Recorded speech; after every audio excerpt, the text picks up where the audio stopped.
They agree that Iran should not be allowed to produce nuclear weapons, but beyond that, they have significant disagreements. And that includes both the Trump administration and prior US administrations. The US will be satisfied to just produce an agreement with Iran, which prevents it from producing nuclear weapons, whereas Israel is more suspicious that any agreement can truly prevent the regime from producing nuclear weapons, and is also concerned that after an agreement with sanctions relief, the regime will be empowered with a large influx of money and cash with which it can continue its activities in the region, which work to attack Israel.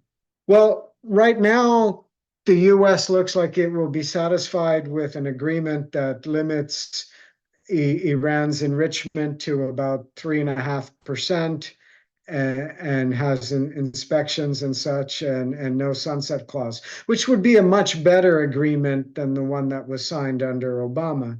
But Israel wants a Libyan style agreement where all of Iran's centrifuges, nuclear facilities, enrichment capabilities are removed. And that seems to be a red line that Iran would never accept. Well, Israel right now may well be looking at the present moment like an opportunity for regime change in Iran.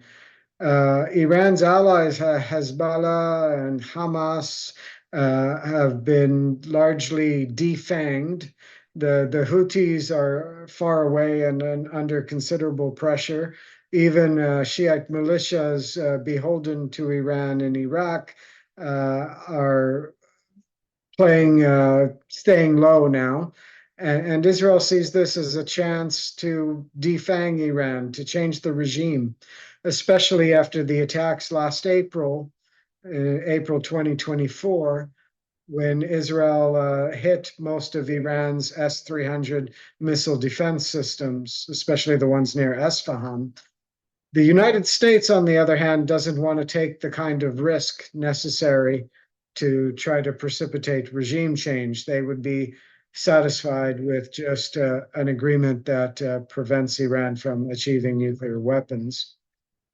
Well, they want to encourage the United States to not accept an agreement that doesn't truly prevent Iran from not only developing nuclear weapons, but pursuing ballistic missiles more than ever, and engaging in other nefarious, bad activities in the region. The Americans view that as a bridge too far.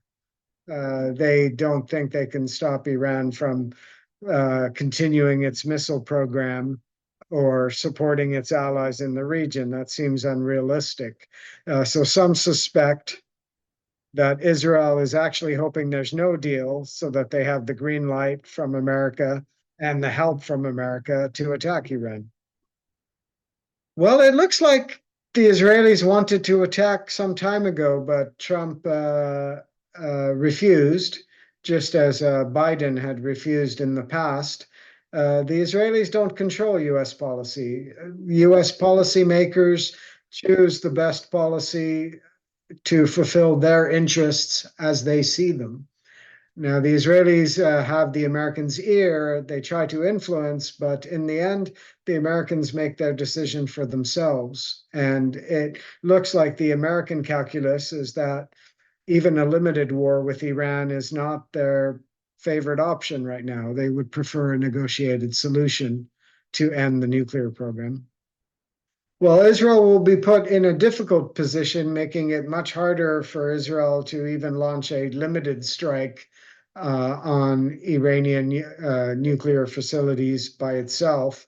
It wouldn't likely get American acquiescence to overflights of Arab countries that they would need to fly over on the way to Iran, and they wouldn't have the legitimacy needed to engage in such an attack. So Israeli options would be severely limited if the Iranians strike a deal acceptable to the Americans. My pleasure. Thank you. With pleasure. Hafiz.